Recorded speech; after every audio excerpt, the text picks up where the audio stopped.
You know what? I think people would call you a fool if you gave up your mortgage that had a 2.875% mortgage to get a new mortgage with the rate of 6.875%. Well, I guess you might as well call me a fool. In this video, I'm going to tell you exactly why you can't listen to everyone's investment advice. Look, I still can't believe we did it, but I'm just going to break it down for you in this video. We just sold our first home, our townhome of the last 10 years, 9.5 months to be exact. And this was our starter home. We loved it dearly, and it was time. And there are so many things that come into play with our decision to sell, because if we had this conversation at the beginning of 2024, I wouldn't have been looking to sell anything. But at the same time, things happen, life changes, and the environment that you're in can change as well too. So all of these factors come into play, and it's exactly why your investment choices and how long you stay in an investment have a lot to do with that. And it's gonna be different from person to person. So if you're ready for some investment advice, I want you to make sure you don't miss out on future investment advice and knowledge by hitting that subscribe button so that you don't miss out. So as far as how this went, let's take a few steps back, because in 2014, when my wife and I bought our townhome, we got a pretty good deal. We were able to get the house under asking. We were able to get a new townhome that was about 1,500 square feet. It was just the two of us at the time, which was perfectly fine for us. We knew we had plans to outgrow it. It had, granite countertops, brand new appliances, a relatively decent HVAC, a pretty new roof. Like, all of the important things were taken care of as far as we were concerned. It even had new carpet pretty much throughout the house. And for us, with that being our first home, we were like, this is great, this is awesome. And then to sweeten the pot is we had a good interest rate. We had good credit at the time, so we got a rate that was in about the 4% range, between 4 and 4.5%. And that's besides the point. Ultimately, we had a great first home. It wasn't too many things to fix up, but at the same time too, we did maintenance along those 10 years. There were upgrades we did. We did a lot of the heavy lifting when things happened, like had to replace a roof after a windstorm, or we had to replace the HVAC unit when it ran out of Band-Aids, basically. But at the end of the day, we took care of that investment and put ourselves in a good position. But it was because in our mindset, we had a plan, all right? You have to have a plan when it comes to investing. And I know a home is different than investing in the stock market, but there's some similarities in the mindset that you have to have. So we had a plan, but we knew that plans change. And before I tell you about how this plan changed, I want you to hit that like and subscribe button and share this video to someone who needs to hear this information. So we knew we had a good investment here. This was our home. We were very close to a local university, not too far from the airport, 20 miles from DC. We felt like we had a great investment, and we had every right to, one, fill up the home. So along that time, we had two wonderful kids. And we also had plans to outgrow the home. That way we weren't left in a situation where we had too much home and not enough living to do in it. So we are now, you fast forward to, let's say earlier this year, we have two kids, we are strapped for more space, and we've lived life a little bit, as opposed to the two newlyweds that just bought a townhome. And things were great. And one of the things that was built into our plan was the fact that when the interest rates came down, we were able to refinance. This was back in 2020. We refinanced all the way down to 2.875. I can't even say it without getting emotional, right? It was such a low interest rate to the point where I was like, when you do the math and you understand inflation, you're borrowing for free. And our plan was to rent this townhome out. And that way it can be something that generates income. It can be just another piece within this puzzle where if we wanted to, we can sell it and give it to the kids, or give it to the kids, or sell it and do something with the money.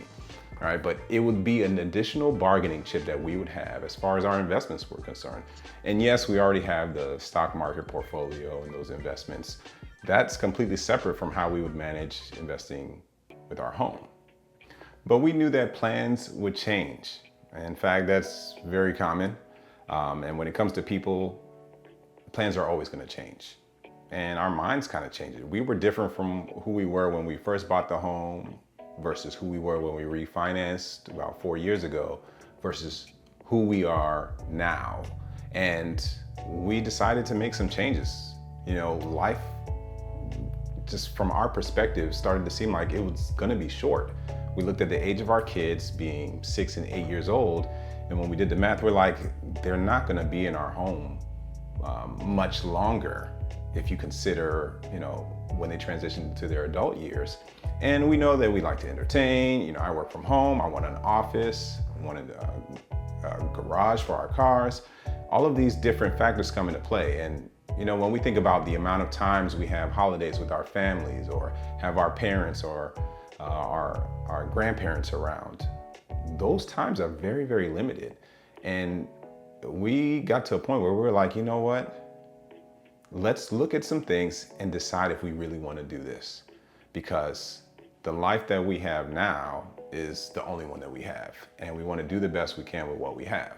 So you can say that from 2021 and 2022, we would occasionally go and look at a home here, look at a home there, and say, oh man, it'd be nice. It would be nice. What if we did this? Or what if we did that? And, you know, we started to toy with the idea, but we always knew that if we were going to rent out our townhome and buy a new home, we had to have certain things together. We needed to, one, be willing to rent out to, you know, whoever, and we were hoping for maybe a military family or just a family in general. Or we also had to be prepared for, if we do have renters, we have to be able to float additional funds if for some reason they don't pay the monthly mortgage. Because what you don't want to have is all of these investments that you can't afford. Okay, you don't want to have a townhome and a single family home and you're struggling to figure out which one should I pay the bill on. So you should be able to float both in the event that your renter does not pay their rent. So for me, that was built into my investment risk when it comes to maintaining properties. And the longer and longer we waited, the longer and longer we saw the prices go up. We live in an area where it's of high demand and the real estate market looked very, very interesting. And this is why we had to be understanding of the environment. So not only do people change or the plans change, but environments, those change. And that's what helped us in this decision.